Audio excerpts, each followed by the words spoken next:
commence, quand vous voulez. Je vais prendre la parole en premier.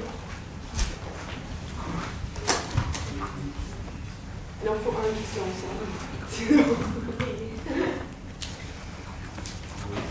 Have I got any of the rest of the group in here and taking notes?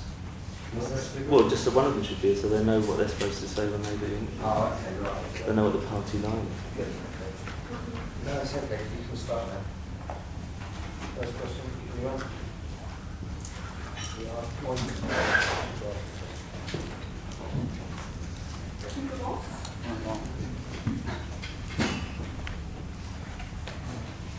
So, do you have a question?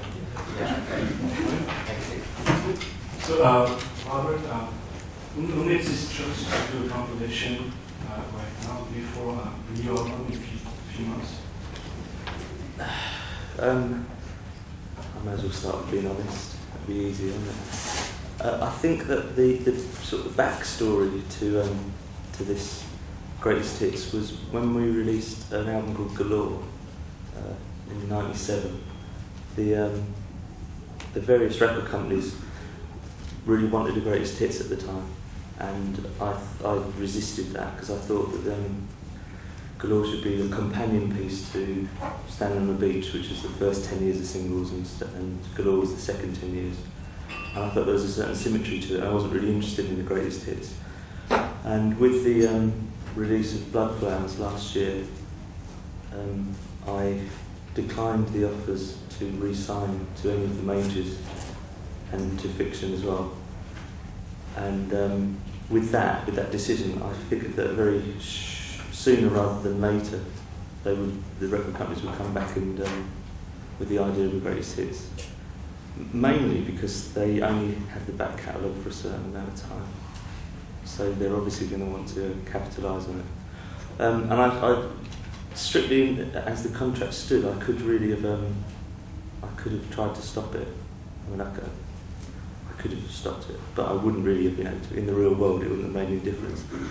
So I figured it would be better to get involved in the project and try and make it more exciting than just the kind of rushing out of Greatest Hits, because I wanted to have some kind of input into the track listing and the packaging, and also I'd also thought about how to make it more interesting for fans, because I think that, because my age probably, I remember when Greatest Hits always happened after a band had finished, as like a full stop to their career, and so you didn't really have to worry about if you upset the kind of the core fan base because the group had ceased to exist. With us, it's kind of different because we are intending doing something else, and so particularly with all the goodwill that was that we developed, I think, with the fans again, like particularly with last year's touring and the release of Blood Flowers, I thought it would be kind of dismal to just let them release some kind of Greatest Hits package that we had no, that was it, because Cure fans would probably think not another hits package. So consequently, we did a couple of new songs for it, and I think more immediately importantly, we did these acoustic reinterpretations CD, which we've insisted comes out free as a limited edition. So we've tried to make the whole thing a little bit more exciting for people, more enjoyable. The problem, I suppose, the inherent problem with the Greatest Hits is that it's aimed at people who aren't really fans of the band when it comes down to it. The record companies are obviously trying to sell it to people who wouldn't buy Cure albums. So. But I think we've succeeded in making it a little bit more entertaining for Cure fans. So at least you get 2 albums for the price of 1, and you get a couple of new songs. So.